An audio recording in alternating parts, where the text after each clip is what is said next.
Hello, I'm Annette Young and welcome to the 51%, a show about women who are reshaping our world. In this special edition, we're focusing on the US presidential election, which, no doubt, is the most momentous election ever for American women in the nation's history. Having a female presidential candidate up against the Republicans' Donald Trump is not new, a rerun of what we saw back in 2016. But what makes this election even more critical for women are abortion rights, courtesy of the demise of Roe v. Wade in 2022. We are also witnessing a particularly large gender voting gap, with more men leaning towards Trump, while the Democrats Kamala Harris is attracting a greater number of female voters. So how will this gender gap impact voting? Is America going to have its first ever woman president and a woman of colour at that? Or is Donald Trump and his hardline conservative views on gender equality going to get a second term in the White House, with all of its implications for the future of democracy? Joining me here in Paris is Ellen Kountz, the author of Portraits of Vice Presidents, The Incredible Story of Kamala Harris, and also Dean of the Finance Department at INSEC. From Washington, DC, Dan Hazelwood, a Republican strategist, and from New York, Carter Sherman, a reproductive health and justice reporter at The Guardian US. Thanks to all of you for giving us some of your precious time today. So let me start with a question to all of the panel, which is, how critical is this election for women in America as well as women around the world? Ellen? The American population is only 4% of the world, but the implications of this election are for the entire planet.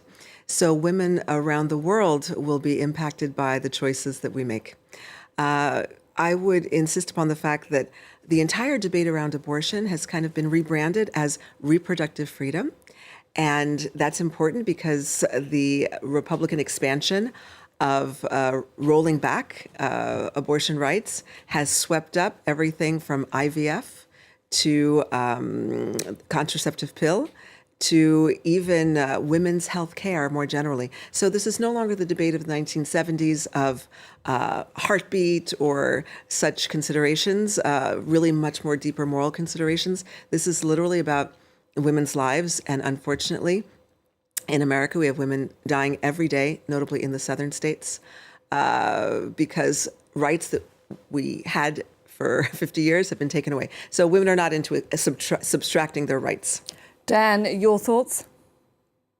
Well, it's clearly a consequential election for women, for all voters. It's going to have a big impact. Probably more on a domestic policy front, it's going to have a big impact.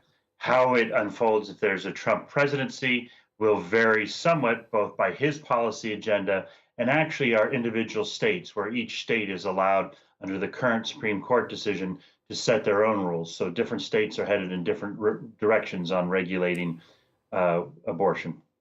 And Carter? While I think Dan is right that each state at this point has the ability to determine its abortion laws, this election could be consequential in terms of leading to national abortion policy. Even though it is probably unlikely at this point that Congress is going to be passing either a nationwide abortion ban or restoring Roe, as Kamala Harris has been campaigning on, there are mechanisms by which a Trump administration could end up enormously restricting access to abortion across the country, even in states that protect the right at this time. So it's very hard to undersell how important and pivotal this election is going to be to access to abortion. Let's now hear from the Democratic candidate Kamala Harris. I believe in the fundamental freedom of Americans to make decisions about their own bodies and not have their government tell them what to do.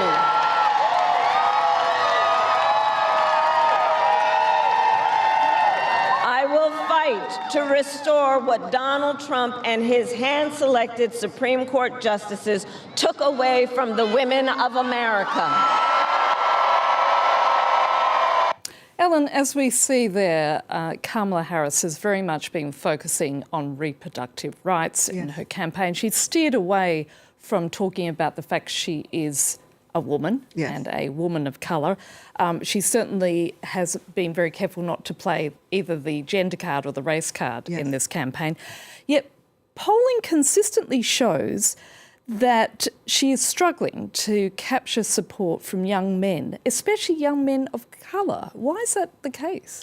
Well, I think it's been a really important conversation, and I'm happy this conversation has been happening.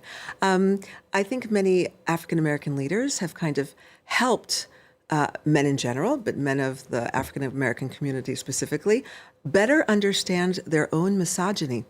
And that indeed, perhaps their motivation, when we tear away at some of the other considerations, that ultimately it was a problem of imagining a woman in this top job. Today in America, we have a handful of women at the House of Representatives, a handful of senators, very few, and 5 or 6 governors out of 50 states. But we've never had a woman in the top job, unlike about 20 countries around the world that have. So misogyny is certainly at play here. I'm actually quite proud that the Democratic Party has at least overcome the misogyny that we perhaps saw in 2016 with Madam Clinton. People wanted her to win, but with kind of a small win, and she ended up not winning at all. So the strategy of not making much of the gender issue, Kamala Harris has just had 100 days or so of campaigning, so she had to go straight to economics and other points that are of concern to Americans. Dan, the Republicans may be doing well among men, but the chaos following the demise of Roe v. Wade, such as the debacle over IVF treatment, as well as the fact that young women are losing their lives because they were denied necessary terminations due to failed pregnancies. And so, as a result, what have the Republicans done wrong with women voters? Where have they failed? Well, this is actually a trend that has existed for basically the entire modern era, at least the post-Vietnam modern political era in the United States. There's been a gender gap between the parties. Democrats have traditionally done better amongst women voters. Republicans have done better amongst male voters. We've seen gender gaps bouncing around 9 to 12% pretty commonly now for about 2 decades. So it's the one thing to remember is, as important as this moment is, we are in history, and the history is this debate and this differentiation between the parties has actually been around for a couple decades. It's hotter, it's more intense, certainly now. Ellen, your thoughts? Well, I think that in this election, what we are seeing in early voting is perhaps something called the secret vote or the whispering vote. We've heard very much of a strategy among women to leave information in public bathrooms, for example. With Post-it sticky notes. notes. Yeah, exactly. And we are learning that many women didn't know that their vote is private, which means they do not have to reveal who they voted for to their husbands. It's actually been the object of a campaign ad. And I think it's really interesting because if women didn't know that their vote was private, in many Republican homes, it was a family vote, and the head of the household decided who voted what, and everybody followed along. But in fact, women can vote independently with their own mind. Let's now take a listen to the Republicans' Donald Trump. I believe the greatest progress for pro-life is now being made in the states where everyone wanted to be. That's one of the reasons they wanted Roe v. Wade terminated, is to bring it back into the states where a lot of people feel strongly it should be, and where legal scholars feel very strongly it should be. Carter, I want to bring you in. 10 states have abortion rights measures on the ballot box on November the 5th, and the Democrats believe that most will pass in their favour. But it is a different story as to whether those newly engaged abortion rights voters will go ahead and vote for Harris, supporting Trump instead on a national level due to concerns about immigration and the economy. So how worried should the Democrats be, especially when you take into account that we're right down to the wire and it's only possibly a matter of several thousand votes between each candidate? I think Democrats are and should be fairly worried. If you look at a state like Arizona, for example, that is a state where a third of the electorate is Republican, a third of the electorate is independent, and a third of the electorate is Democrats. And so organizers of the ballot measure there, which seeks to overturn a 15-week abortion ban and enshrine abortion rights back into this or into the state constitution, have been trying to appeal to this broad swath of ideologies. Democrats were originally hoping that these ballot measures would boost turnout amongst their base. But what it is increasingly sort of looking like is that, for example, in a state like Arizona, the ballot measure might pass, but it still seems like Trump and Harris are neck and neck, if not Trump being a little bit ahead. And so, what people could very well do is go into the voting booth and essentially split ticket. They would vote for Trump or their preferred candidate, and then also for the ballot measure, and think that in that way they are protecting the right to abortion in their state. But as I said earlier, it's very possible that abortion hostile administration could take actions to limit the right that these voters think they are protecting. Dan, as we see there, this is surely playing to Trump's advantage. It is playing to his advantage that voters are separating their vote for state initiatives versus their vote for president. In my judgment, that's mainly because voters are focusing much more on more salient issues to them, which are economy, immigration, and then abortion seems to be the priority order of most Americans, according to polls. Yet who controls either the Senate or the House of Representatives is also going to be a critical factor, is it not? And I'm going to ask Carter this question. I think absolutely. I think I think it's pretty unlikely that Congress is going to act in such a way as to restore federal abortion rights or even ban federal abortion rights. But if there is a Congress that is totally controlled by Republicans, and we do have a President Donald Trump in the White House, there is a possibility that they could take steps to limit abortion access further. Again, though, you don't really need Congress to limit some of this access. There are mechanisms that the executive branch can take on its own. So just a Trump presidency could be dangerous for abortion access. Let me turn to Dan. Voter turnout is critical in this election more than ever when you're going to see a situation, it seems, according to polling, where only several thousand votes separate each candidate. You're exactly right. And this is sort of a difference between those of us who are operatives and work on campaigns. We have all entered in campaigns, particularly at the presidential level, a different phase, which is about motivating what we refer to as low propensity voters, meaning voters who have either are new to the election process or have a history of not always voting in elections. And this is where the Democrats' message to younger women, trying to motivate them out, is very important for Harris. Similarly, Trump's campaign is messaging to younger men on economics, on immigration, on law and order issues, trying to get that eking out those last percentage of votes on each side. That's the motivational side. But the part that was missed, where I would disagree, is Harris 3 weeks ago needed to be focusing on the economy. That's the dominant issue. And I think that has sort of put them in a difficult spot heading into the last few days here.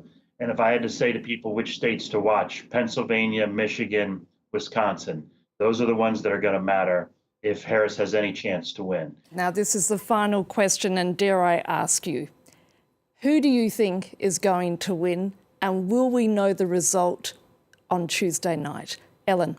We will not know the result on Tuesday night. I believe that Kamala Harris is going to win for a lot of the reasons we've spoken about this afternoon.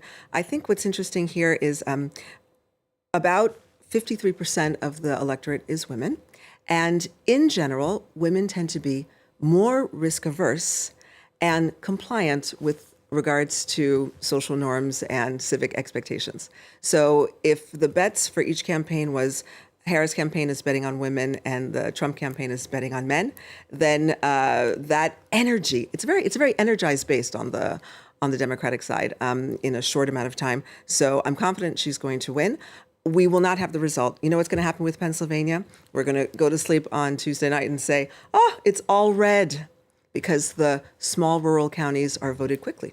And then we're going to wake up and see Pittsburgh and Philadelphia have carried the state for her. Dan, your thoughts?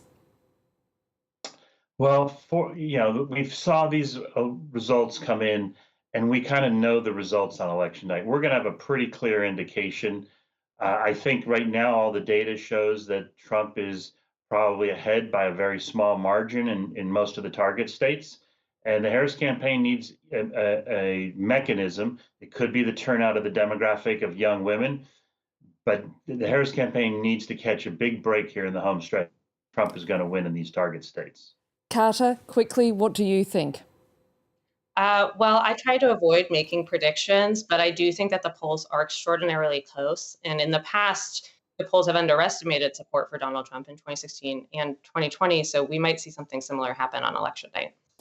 I'm afraid we've run out of time, so I want to thank all of my guests. That, of course, been Ellen Kountz, Carter Sherman and Dan Hazelwood. And that's all for this edition. So until our next show, bye for now.